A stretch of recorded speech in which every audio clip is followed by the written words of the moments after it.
Kader böyleymiş, ağlarım bazı.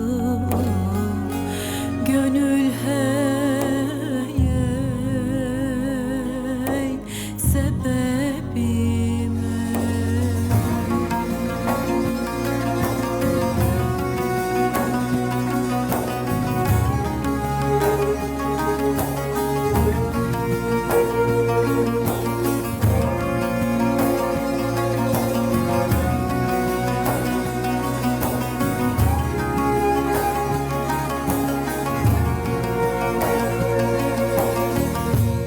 Şu gonca gülleri ben deremedim,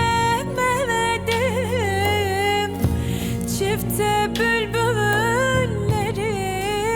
konduramadım. Kadir kıymetimi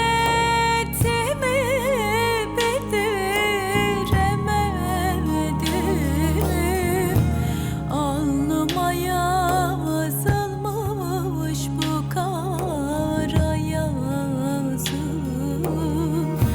Kader böyleymiş, ağlarım bazı. Gönül hey sebebime.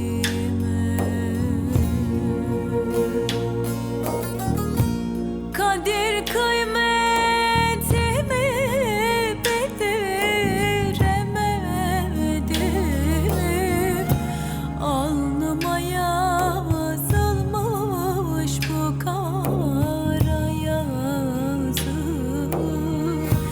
Kader böyleymiş, ağlarım bazı. Gönül hey sebebime.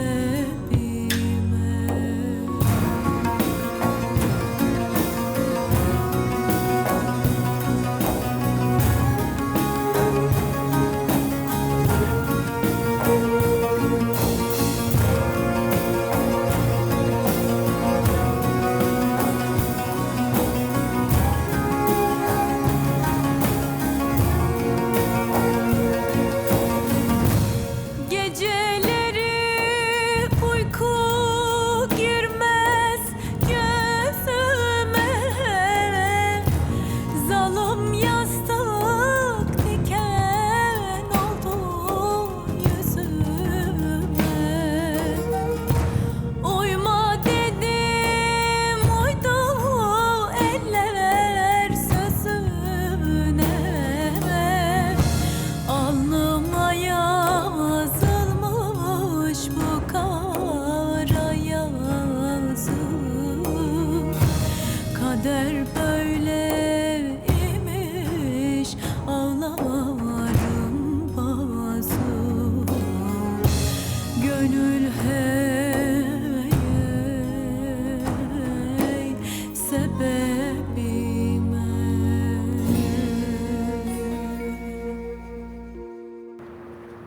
मलिया, मलिया, मेरी बच्ची, मलिया कहाँ हो तुम मेरी जान? या अल्लाह, बेटी, मलिया, मलिया, मैं आ गई हूँ मेरी बच्ची, आ गई हूँ।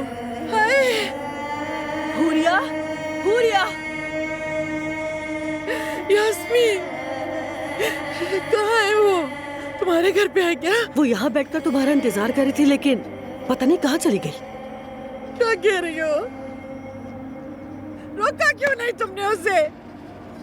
जाने क्यों दिया उसे? अरे मेरी बच्ची तुम कहाँ हो? मेरी प्यारी बेटी कहाँ हो? मेरी जान कहाँ चली गई तुम? कहाँ गई? मलिहा,